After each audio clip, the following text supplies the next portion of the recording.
You don't need to be an expert to realize that the subcompact hatchback segment is one of the new vehicle market's toughest battlegrounds.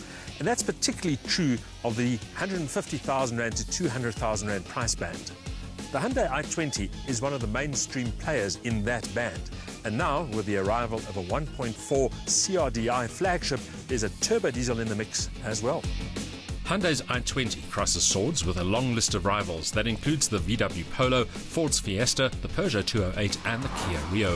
The 1.4 CRDi Glide adds a turbo diesel option to the lineup, promising all the thrift and ample lowdown urge that turbo diesels are known for.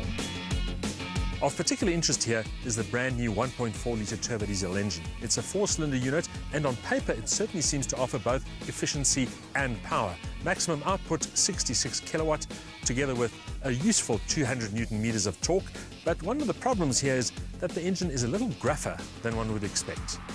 Clatter at startup is substantial, and while the engine is still cold, response is disappointingly lethargic. You even have to wait a few seconds for the glow plugs to warm up before it'll whir into life.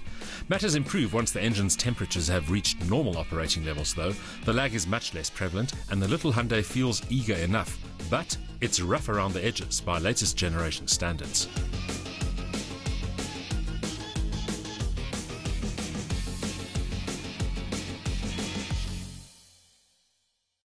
The i20 1.4 CRDi is no robot-to-robot racer, and therefore it follows that performance is adequate rather than sporty.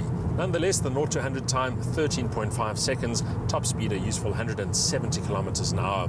But the real talent of this car, because of its low-down tractability, is its cruising capability and its efficiency. Hyundai claims a fuel consumption figure of 5 litres per 100 kilometers.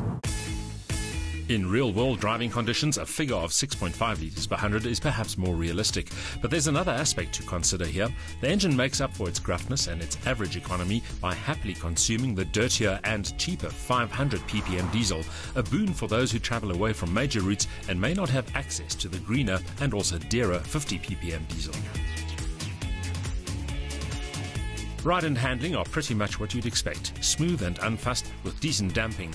If anything, the ride could be a little tauter, especially on undulating terrain where chassis response lacks cohesion. The cabin places its emphasis on comfort though. The 1.4 CRDi is the flagship of the i20 range, and therefore the interior is filled to the brim with extras, from Bluetooth to automatic climate control, from the multifunction steering wheel to the trip computer. This car really has it all. The controls and instruments are ergonomically executed, and thanks to height-adjustable front seats and a rake-and-reach adjustable steering column, finding just the right driving position is a cinch. Soft-touch surfaces, upmarket cloth upholstery and intuitive functionality all contribute to a feel-good ambiance.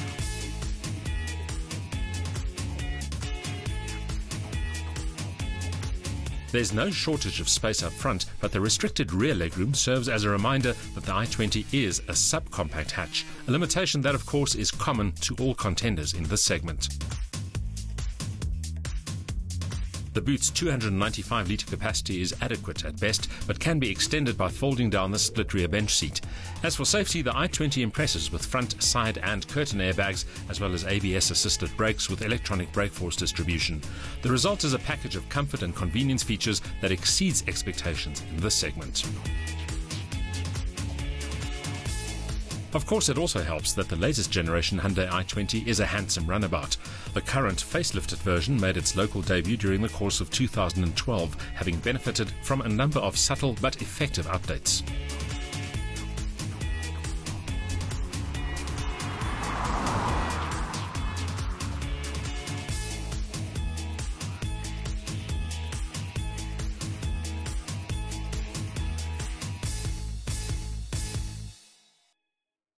While Hyundai's larger cars can still look a little too derivative, this i20 offers a nice mix of youthful pep and individual character.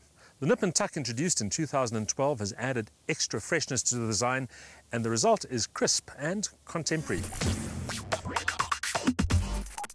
Gone are the days when the design of Korean cars were either too closely inspired by European rivals or so outlandish that they simply didn't appeal to Eurocentric tastes.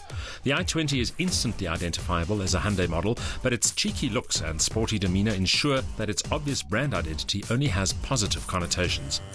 Of course, that self-assured design is also further proof that Hyundai has come of age and that it no longer has to emulate other design approaches.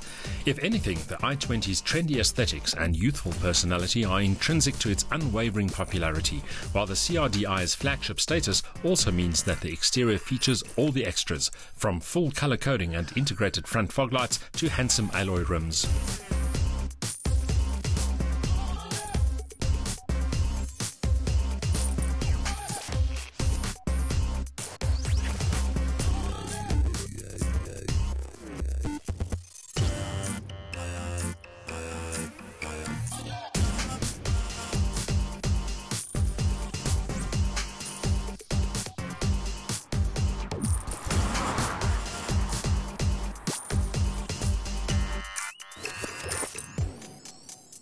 Vehicles like the Hyundai i20 provide new car purchasers with a very good reason to buy down.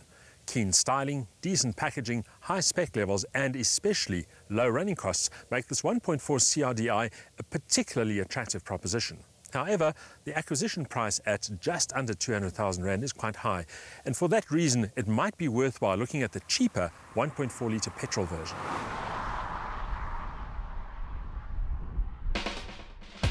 The compact turbo-diesel engine is the main attraction of this flagship i20 model and does offer reasonable urge and economy linked to an easy-shifting 6-speed gearbox.